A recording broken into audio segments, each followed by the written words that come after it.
for the first time in your career, these December games are the first time you played meaningful football this time of year. How different is that, and how much does it mean to you that this matters? Yeah, I mean, well, I think every game, no matter whether you're in the playoff contention or what have you, every game matters to everyone. No matter if you're technically out of the playoffs or if you're fighting for a playoff spot or if you're fighting for a 1 seed. It's all the same. We're all professionals in the NFL, and we all want to go out there and play really good football, and that's just how it is. That's how we approach the game. So there's no difference in the fact that you have the chance to win the NFC South, go to the playoffs. There's no different feeling? No, I mean it's a good opportunity for our team to be able to go out there and win and continue to play good football, and we'll see where we're at the end of the year. But in the same breath, you really got to take it one game at a time. And like I said, if the circumstances were different, we wouldn't be doing anything different than what we're doing now. Is it tough to have? I mean, how do you get that mentality? Because most people think, hey man, if we win our final 4 games, we're in the playoffs. But you guys are really good at maybe it's just the company line. But how do you keep that mentality? Yeah, I mean, if it's kind of what I always say. When we talk about, if we want to, if I want to have whatever career, or if whatever people want to say whatever about me, these next 5 games I gotta play well. And it's like, for us, obviously we have to win to have that chance to be able to move on. But if we don't take it one game at a time, then we're doing ourselves a huge disservice. And so we just got to take it really one day. Have good meetings. Look at the practice tape and learn from it today, and have a good third down day tomorrow. And that's exactly. I keep coming in here and saying the same thing on Wednesdays, but it's true. If we just take it one day at a time, and when we get out there, we take it one play at a time on Sunday. I'm sure with the way we're playing and with how our team is right now, I'm sure we'll be in a good position. Last year, there was so much instability in front of you on that offensive line. This year, those guys have been together, consistent, and playing at a pretty high level. What's it like for you being protected in that way? I think it's nice, first of all, to have the stability in terms of guys not getting, knock on wood, guys not getting banged up. That part's nice, obviously. To have that cohesive unit.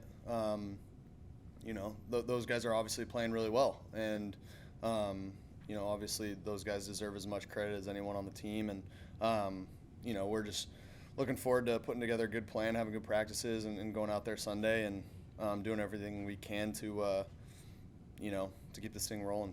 Does that give you a little extra measure of confidence, though, walking out on the field knowing that group has played so well?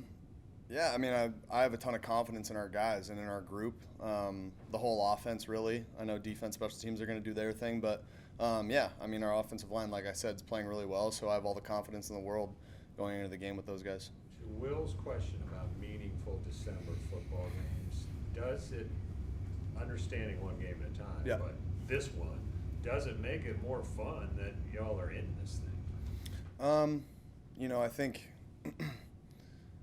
for us, it's you want to make it bigger than what it actually is, but it's going out there and playing, and you're playing football. I mean, yeah, sure, the game, if we win and, we continue to win, then we start to get in the playoff conversation. But for us, it really is, we're going to treat this just like another game. And because that's exactly what we've been doing these last couple games. And, I think we'd be foolish to treat it any different.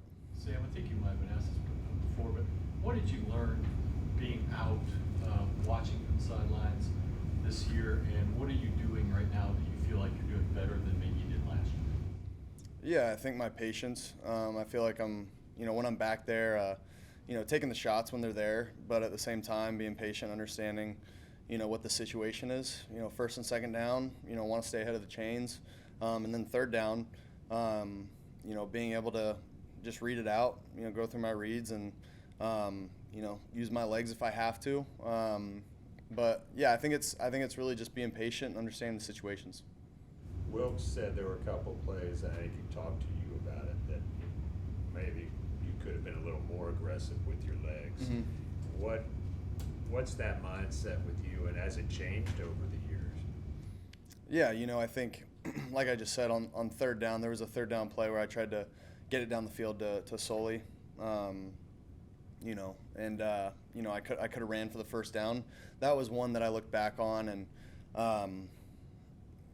it's tough because you're making that decision. You're making a split-second decision. So, I don't regret it. It's if we make that play, Soley comes down with it somehow, then it's an explosive, and I get a pat on the back, but and so does Soley. But it's tough. Third down, you just want to be able to move the chains, and I think keeping that in the back of my head is always a good thing.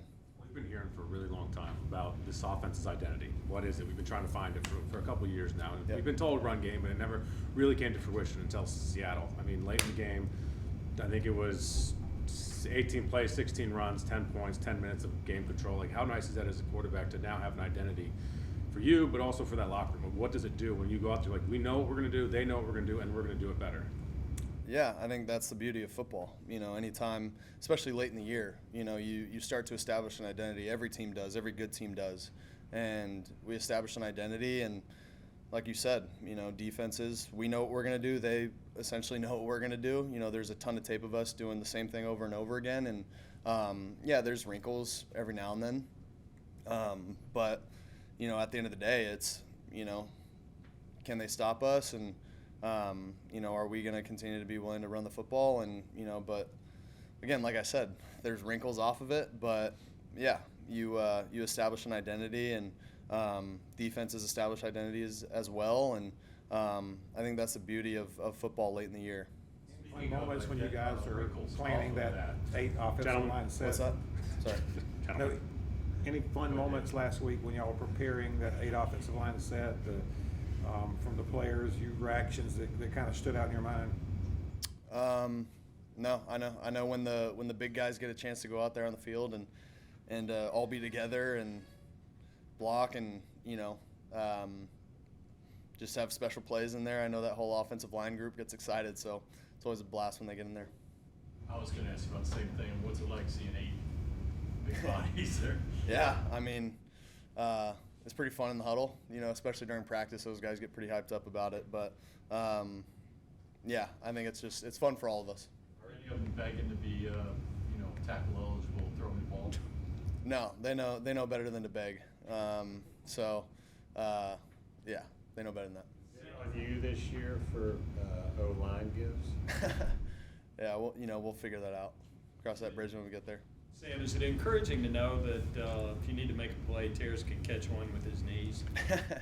Yeah, that was an incredible catch by Moo, and yeah, obviously you don't practice that one, but like I said, man, incredible play. What's the reaction to one like that when you see it again in the film room or something like that? I mean, is it a different reaction when you see it after the fact as opposed to? No, I mean during the game, when I saw the replay, I just went over to him. I was like, "Dang, man, how'd you catch that?" But yeah, like I said, it was just an incredible play, and yeah, those receivers, man, they spend so much time catching the football, obviously with jugs and all that, and they just have such a knack for not letting that thing touch the ground. What was his answer when you asked him how he caught that? I don't know. It was just, Moo. He gave me a simple answer. I got it. I was like, first of all, I asked him, did he catch it? And he said, and he looked at me like, what are you talking about? And just like, all right, man. And I looked up on the Jumbotron. I was like, how did you catch that thing? And he was just like, I don't know, man. I just make it happen.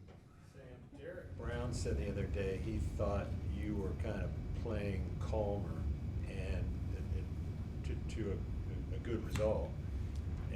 Would you agree with that? Like, are you a little more chill on the field, and has that helped in terms of protecting the football? I think, I don't know exactly what my demeanor is compared to last year or what have you, but like I said, I feel like I'm doing a good job of just being patient out there. But with that being said, I'm gonna stay aggressive, take my shots, but understanding the situation and what we got to do to move the chains, keep the drive alive, all those things, I'm going to continue to stay patient and take what they give me and, go from there. How do you feel about your feet? I remember last year you talking about that some when you would get a little quick. Yeah, I feel good. I mean, like I said, I feel really good in the pocket right now, and just got to continue doing what we're doing and just preparing the way that we have been throughout the week. Any communication between you and Baker since what he did in the Yeah. Thursday night game? What's been the Yeah, I just told him he did a great job, and just proud of him. That was it. Sam, what sticks out to you about this Steelers defense? Yeah, Pittsburgh is obviously, they got really good players. I mean, they got really good players up front. Their front seven and the back end. I mean, they got them everywhere, and they make plays. So that's the thing. They got great scheme too. They got great coaches over there as well. So we know we got to be prepared for a lot. They do a lot, just first and second down, third down. They're really good in man coverage, really good in their zones as well. So I mean, truly have to be prepared for everything. And like I said, they do a really good job of mixing up, disguising coverages and disguising certain pressures. And so, yeah, we just got to do a good job of communicating that throughout the week and obviously on Sunday. Sam, you guys had 24 first downs against Seattle. 14 of those came on the ground. Does that stat impress you at all? Yeah, I just think it says a lot about our entire group. And the way that we've been blocking, not only up front, but receivers, tight ends, and obviously the ways that our running backs are running the ball is pretty special too. last time your beard got that long, you shaved it the next week, and then you started growing it again? So any plans for it moving forward? No, no plans. This is a day-to-day process. So we'll. Do you like that one? We'll keep it that way. No plans moving forward, but like I said, we'll see. Family Keep like you it? guys guessing. Your family like it? Huh? Right now it doesn't really matter what they like. It's however we can continue to win games, and for us right now, we got a little 2-game streak going, so probably keep it. So you're superstitious. I'm not superstitious, just a little stitious. Is it the best beard in our locker room? I'm not gonna go there. I don't wanna piss guys off. If you keep winning, this thing will be down here. Is that what you're saying? That's the goal. That's the goal. Good guys. All right, appreciate you guys.